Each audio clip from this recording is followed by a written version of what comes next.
Oral questions by members. Member for Kamloops North Thompson. Thank you, Mr. Speaker. Yesterday in his speech, the Premier said that BC mills are slowing down. Well, I've got news for the Premier and the Minister. Mills are closing under these broken promises. Forest companies have simple demands, Mr. Speaker. Expand the timber harvesting land base, reduce policy red tape, improve access to fibre, mandate BC timber sales to actually achieve their targets, and to reset the culture of distrust created by this NDP government. Will the Minister commit to these 5 simple demands?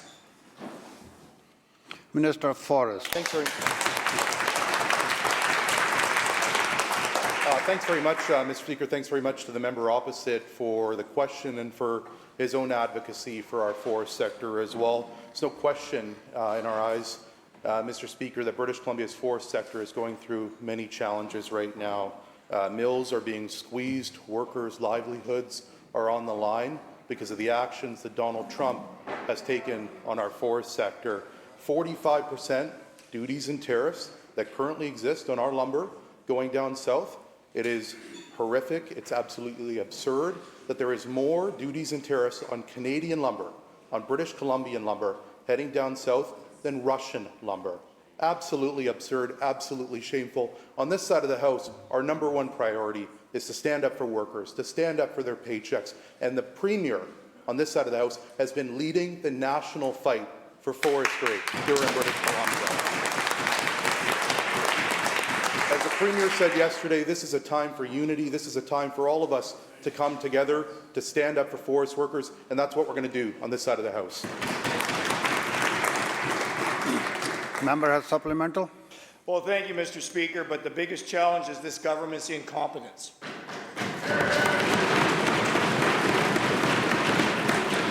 While the minister plays dress-up, I've bled for this forest industry. Complex regulations and policy chaos are killing this industry.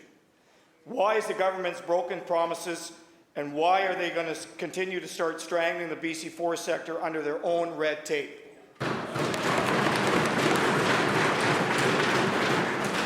Minister. Mr. Speaker, it's a shame to see the member across the way not do what the Premier did yesterday, and that was condemn Donald Trump. In fact, not once. In fact, Mr. Speaker, the Premier has condemned Donald Trump for the actions he's taken. Yesterday, the Leader of the Opposition was given the same opportunity to stand up in this House and to condemn the actions of the President of the United States. But instead... Members. But members. instead, Mr. Speaker, we have a Leader of the Opposition. Members, you can raise your point of order later on.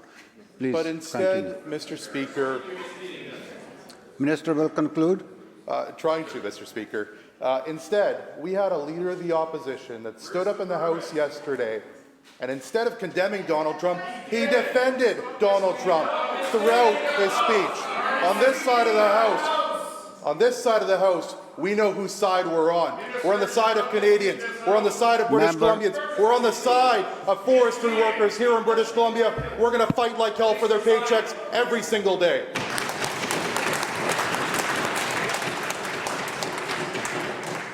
Leader of the Official Opposition. Thank you, Mr. Speaker. It's a shame to see that lying has now become commonplace in this House by this opposition, or by this government. Members, both sides, let's behave. It's a question period only for 30 minutes. There's no need to get personal. Just stick to the point. Let's talk about the issues. There's no need to talk about personal issues. Thank you so much. Member, just listen to what the chair has said. Both sides, please. Thank you, Mr. Speaker. Standing up for forest workers. Those are the words just used. Those are the words that were used by this Premier yesterday in his statement. Rather than apologizing for a decade of destroying our forest sector, rather than offering a reset, he deflects and blames Donald Trump and the Canadian government. Yes, I condemn Donald Trump's actions. I did yesterday, and I will continue to do that. But the reality is this, Mr. Speaker, mills are closing. Workers are being laid off. Families are being devastated. Families don't know if they're going to be able to put presents under a tree for Christmas. Communities have been devastated. That is the record of this government on forestry, and they're trying to deflect and blame. Shame on you. Shame on this government.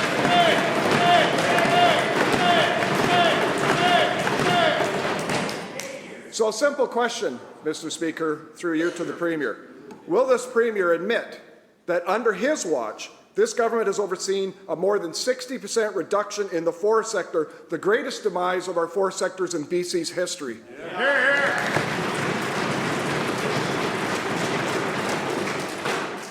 Mr. Premier. Thank you.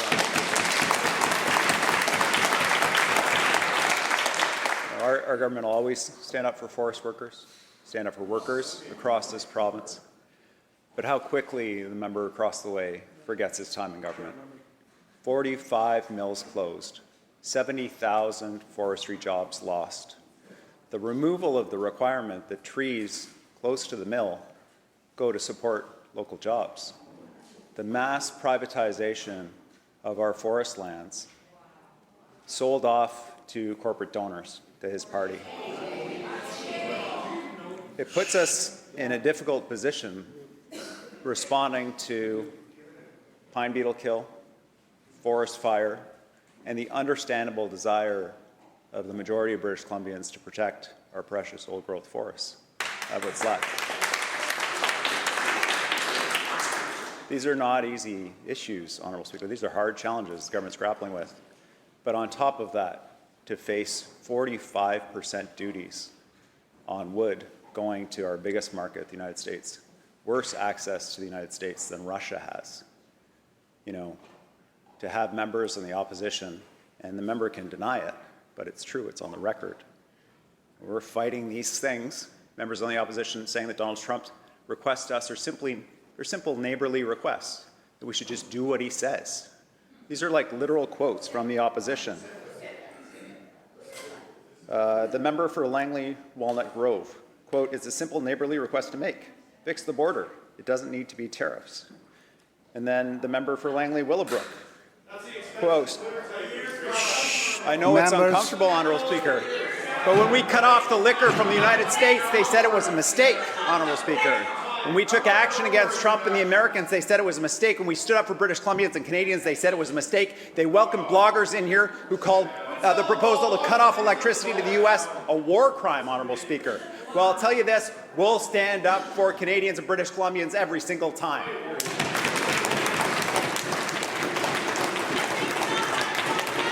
Leader of the Official Opposition, supplemental. Thank you, Mr. Speaker. Well, the Premier's idea of standing up for British Columbians is to see 70,000 of them leave last year, to see the worst economic conditions this forest sector has ever seen since 1981-82 devastation. That is his record on this. He likes to talk about the past. From 2009 through to 2017, when they took power, more than 30,000 jobs were added to this sector. All of those and much, much more have now been lost. And I can tell you something.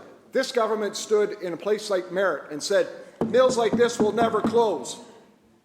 And yet they've closed. This government has done everything it can to oppose the idea of help for the forest sector. The forest sector itself has come in and said, please just do this, stop with changes. You're killing us. Year after year, and zero response from this government, except for more problems, more delays. They can't get permits. They can't get through a process. This government says he's standing up for forest workers. Well, I tell you what the steel workers have actually said about this is we are sick and tired of bridges to retirement. We want jobs. We want our mills open. That's what they want. Last year, before the election, we warned this government and we brought forward policies because we saw these additional duties and anti-dumping were coming, which is going to take 35%. What did this government do? Nothing. Zero. Matter of fact, they did worse than zero. They compounded the problem. And so, yes, there's an additional 10% tariff that's come on with Donald Trump. But the reality is, this softwood lumber problem has gone on under their entire time, and they've done nothing. Except for one thing I will say about this, Mr. Speaker. They did go and talk to the forest workers. They did go and talk to the union down in the United States and brought home a $650,000 check that I'm sure they're embarrassed to have given them, given the devastation they've delivered on that money that went to the NDP. So my question, quite frankly, is this simply to the Premier. Same question as I just asked. Will the Premier admit that this is a challenge that has been now created under his government? And will he commit to a reset? He's promised 45 million cubic meters. We're not even going to be able to cut 30 this year. Why is he misleading this forest sector? Actually come true with them and offer some hope instead of blaming others. Yes.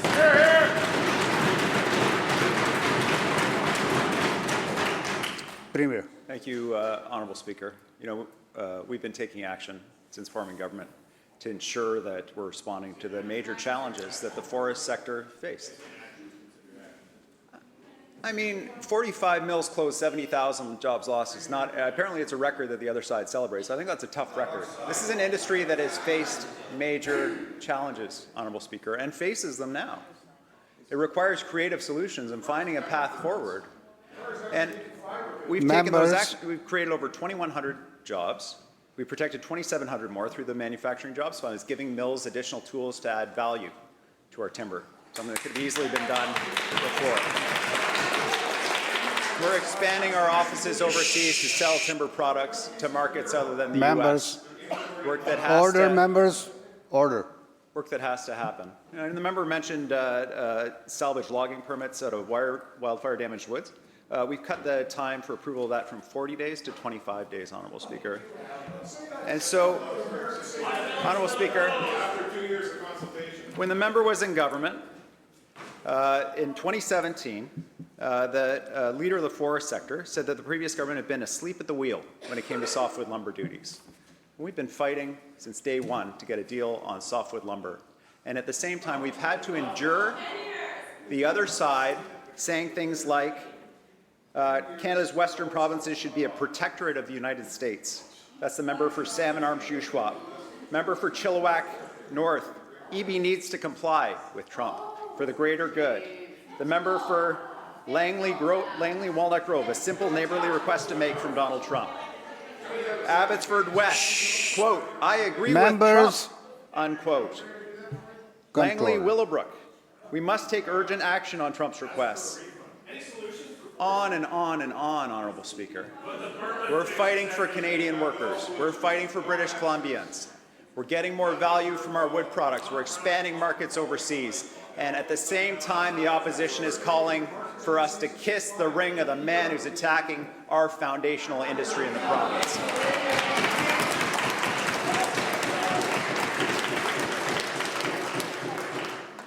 Members, let's be a little bit courteous. When a question is asked, no one should be interrupting. When the answer is provided equally, no one should be interrupting. Leader of the third party.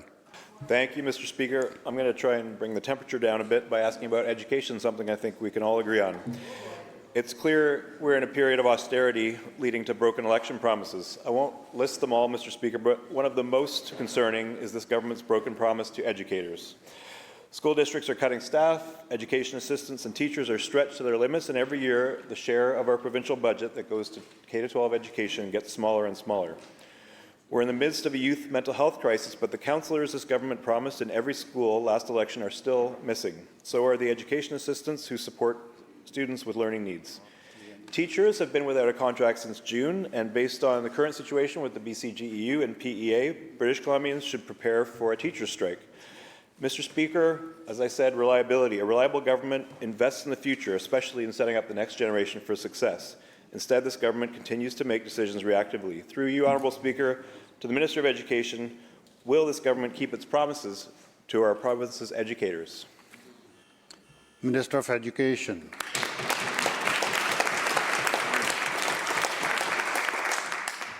Thank you, Honourable Speaker, and I want to thank the member opposite for the question. I know he's a fierce advocate for public education. As we are on this side of the House, we've had many conversations about the values of public education and supporting the system, which is why we as a government protected education funding in our budget.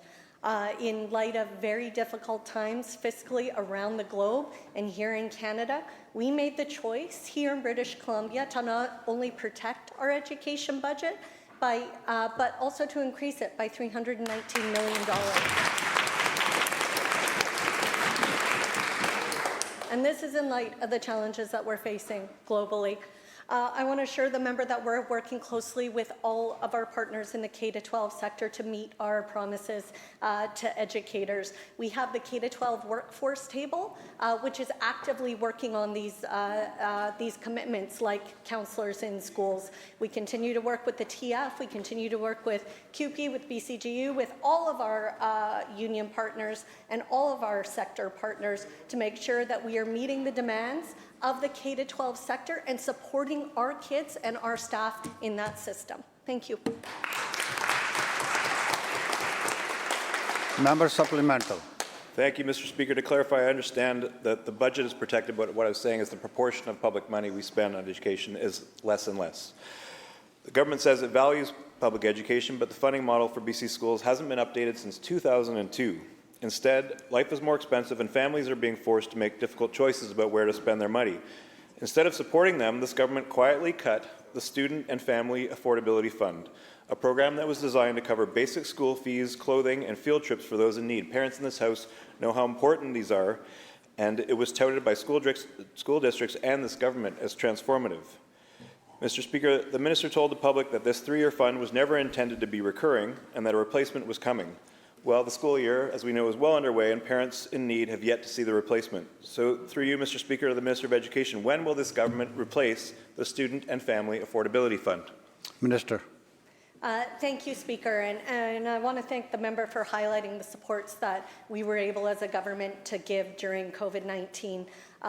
There were significant needs all across our province, and we stepped up in a number of ways through time-limited funds, 3-year funds, to support families in their affordability measures, things like school supplies, things like field trips. We continue to invest in those things. Just recently we announced our commitment and a partnership with the federal government for our National Food School Program, which combines to our Feeding Future. We now have every single district in this province offering breakfast, lunch, or a combination of, and snacks in schools. This not only provides parents relief for those who are facing those affordability challenges, it takes away the stigma for families who need to access those supports, and really it makes our schools a more welcoming, caring, loving place. We know a student can't learn and can't succeed if they're not, if they're going to school hungry and they're not being supported. We're going to keep investing in programs like that to meet those needs. Thank you, Speaker. House Leader of the Fourth Party. Thank you, Mr. Speaker.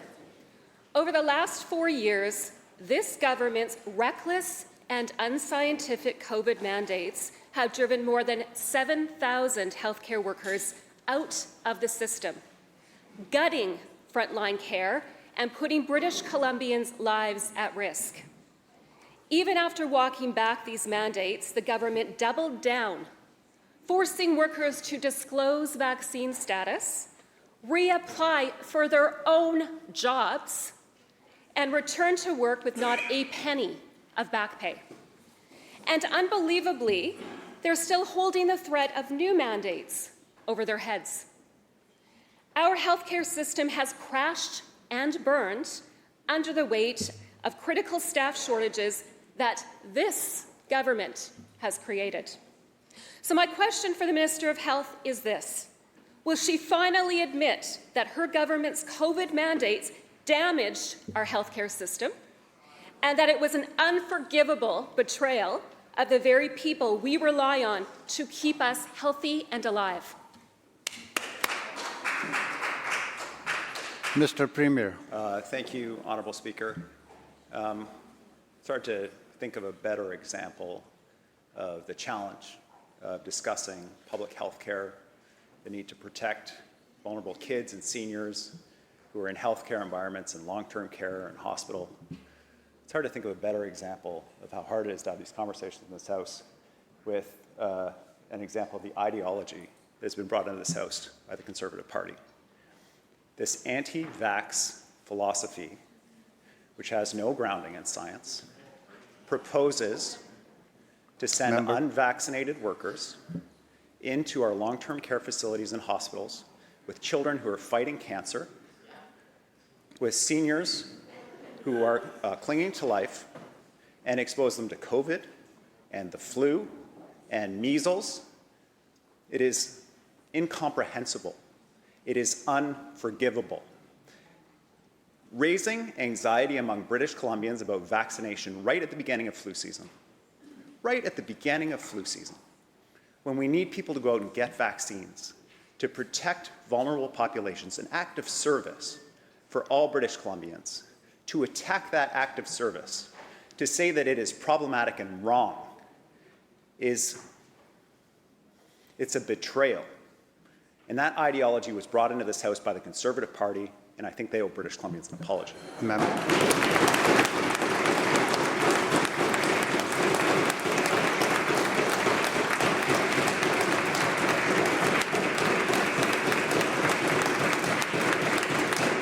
Thank you, members. Thank you. That member who asked the question belongs to 1BC, not Conservative Party, so please have a supplemental. Thank you. I actually do appreciate that myself for the distinction. Thank you very much. Thank you very much, Mr. Speaker. This government, that Premier, treated British Columbians like guinea pigs, forcing experimental procedures on them without their consent. Let's face it, the numbers don't lie. All 7 doctors in the obstetrics department in Kamloops are gone. The pediatrics unit in Kelowna, gone. And that's just the tip of the iceberg, Mr. Speaker. The devastation here is far and wide. So if the Health Minister and the Premier is expecting an applause for the careers wrecked and the lives upended by these unscientific mandates, well, they won't be getting that from me. I stand in this House for the voice of those who don't have a voice here, the thousands of healthcare workers this government cast aside. Here's one other question that deserves an answer. Maybe I can get it. Will the Premier himself apologize to the healthcare workers whose lives were derailed by this government's punitive COVID policies? Minister of Health. Thank you very much, Honourable Speaker.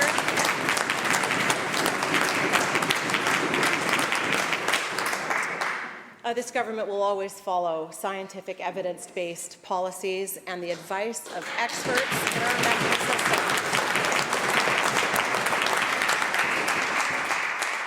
Mr. Speaker, this government will always put patients first. And that's why it's so important to correct the record that there are no doctors who have left the job. Departments have not closed.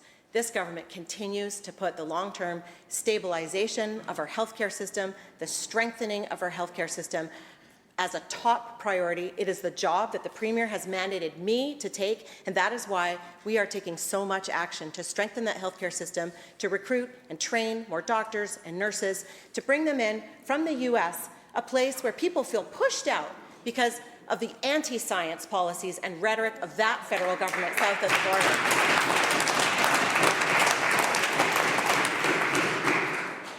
Mr. Speaker, we're going to continue to do this work, regardless of what members of the Fourth Party think. Thank you. Member for Boundary Smilkameen. Interfor and Grand Forks mill is now closed indefinitely, leaving hundreds of families in my community in limbo. Industry has warned this government about fibre shortages, overlapping policy chaos, and the lack of progress for years. Will the Premier go to Grand Forks, look the people in the eye, and explain how they will pay for their bills and put Christmas presents under the trees this Christmas? Minister of Forests. Minister. Thanks very much, Mr. Speaker. And Please continue. Wow, Mr. Speaker. Just before Thanksgiving, the workers in Grand Forks got devastating news. I think we should respect that news that they got and talk about it in a respectful way while the opposition continues to heckle. Let's talk about that news. They got the call that impacted their livelihoods. The member opposite talks about the impact on Grand Forks. I also talk about the impacts in Chase, British Columbia, with the Adams Lake Division. I've had conversations with the mayor regularly of Grand Forks. In fact, my colleague, the Minister of Local Government, was on the ground meeting not only with the mayor, but with workers and with industry as well to talk about the impact of Donald Trump's tariffs are having on that sector. And the members opposite don't seem to like it when we are standing up to Trump because they like to defend Trump. Let's hear directly from the mayor himself, Mayor Baker, who I might add is in Ottawa right now fighting alongside us for our forest sector. He said, and I quote, "I've spoken to the mill manager who said due to the current market conditions and another 10% duty on softwood lumber, bringing it to 45%, the mill has shut down indefinitely." And I'll take it to another level, Mr. Speaker. This is coming directly from the CEO of Interfor, and I quote, Ian Fillinger, "We continue to believe that long-term industry stability cannot be achieved without a durable and fair resolution on the Canada-U.S. softwood lumber dispute," unquote. We are working hard on this side of the House to ensure that we can have a strong, sustainable, robust forest sector that delivers the certainty and predictability that industry and workers are looking for. But we cannot resolve that with 45% duties and tariffs, more duties and tariffs on British Columbia, the second largest exporter of softwood lumber in the world, than there is on Russia. On this side of the House, we're going to keep standing up for our forest workers. We're going to keep standing up for those workers in Grand Forks.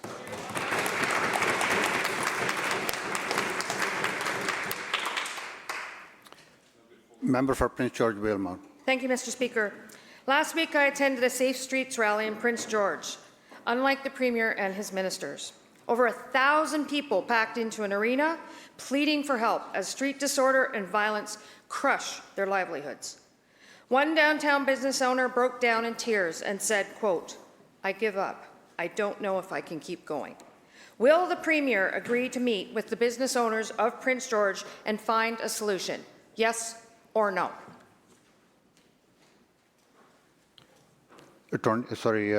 Solicitor General.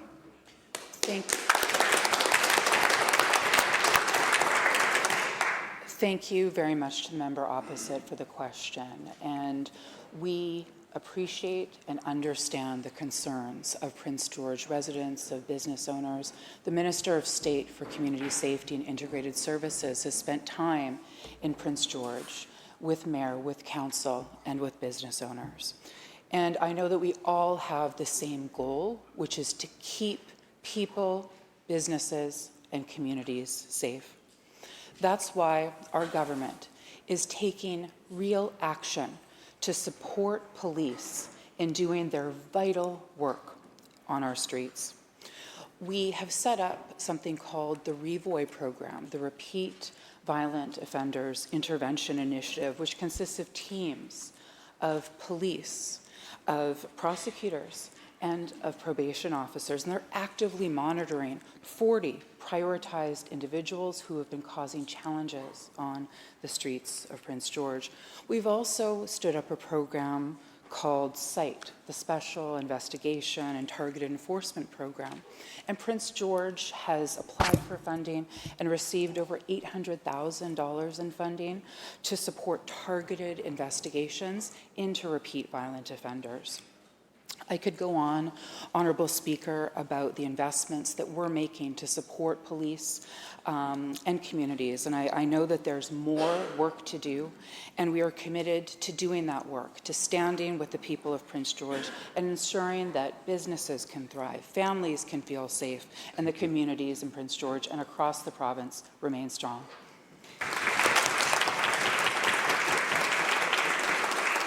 Member for Abbotsford South. Thank you very much, Mr. Speaker. So let's just recap today. We have an NDP government that is destroying confidence and hope in every corner of our economy and every corner of British Columbia. We have the forestry industry, once the backbone of this province, closing. Mill after mill after mill. And the kiss of death is when the photo op king shows up at your mill. I'd be very worried. Small businesses are buckling, Members, pleading for help. We just heard in Prince George, over 1,000 people, 1,000,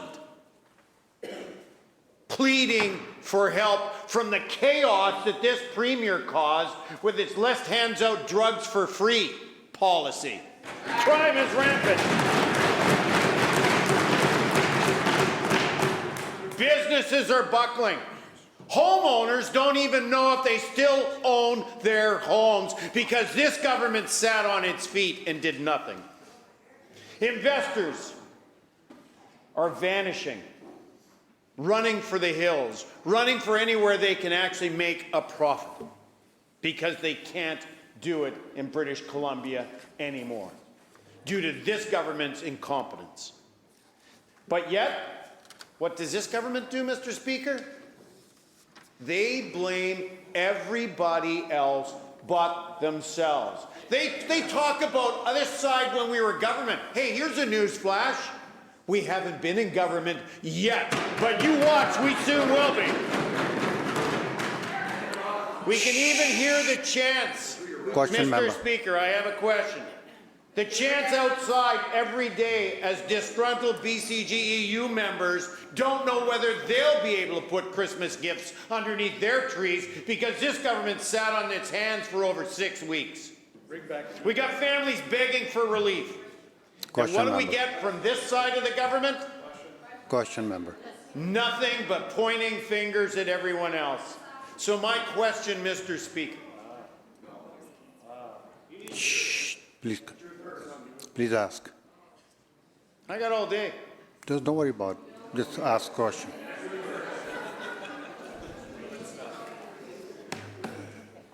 My question, Mr. Speaker, to this Premier, the Premier of inaction. Come on.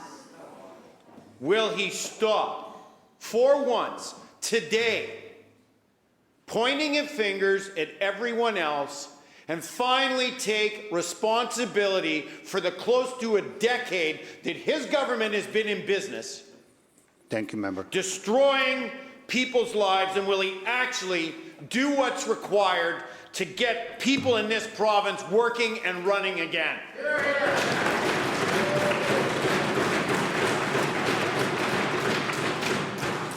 Mr. Premier.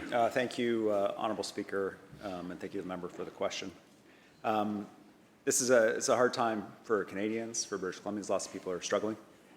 And the thing, you know, the silver lining, I would say, is that the steps we're taking here in British Columbia are showing incredible promise and are showing results. So in the last year, Members, Honourable Speaker, members, Premier has the floor. Let him finish. last year we led Canada in year-over-year private sector job growth with 55,000 jobs added in British Columbia. Not only did we lead the country in private sector job growth in the last year, but we led the country in women's job growth with more than 15,000 jobs. It is a hard time out there for youth. We're working hard for them, and our youth unemployment rate is lower than much of the country and lower than the national average. Crime is challenging. Crime is challenging in many communities. We've got this extortion challenge we're taking on with special task force and special funding in Surrey. We've got challenges in Prince George. We're working with local authorities on that. But comparing us across the country, we're leading in crime reduction, 11% reduction in crime severity index and 7% reduction in the overall crime rate. Our actions are showing results. On housing, we're leading the country in the reduction in rents, meaning that people are able to find a more affordable place to live. We're recruiting and adding hundreds of doctors, which are connecting thousands of families to a family doctor, something that we committed to do and we're delivering on. Honourable Speaker, we're working hard for British Columbians every day. It is a challenging environment, but there is no place that I would rather be than British Columbia to face these challenges, Honourable Speaker. The resources we have in this province that we are bringing to global markets, tens of billions of dollars in private sector investment. It's not a surprise to me that in the major project office of the federal government, 40% of those major projects are British Columbia projects. And it could have been the whole list. It could have been the whole list, Honourable Speaker. And you know what the member of the opposition says? The leader of the Conservative Party, he says put all the discussions with First Nations on hold, which means putting every major project on hold, which means putting tens of thousands of jobs and billions of dollars in prosperity, not just for British Columbia, but for the whole country on hold. What is he doing? Entering private discussions with the Premier of Alberta to undermine the oil tanker ban off the coast that enables us to do this work.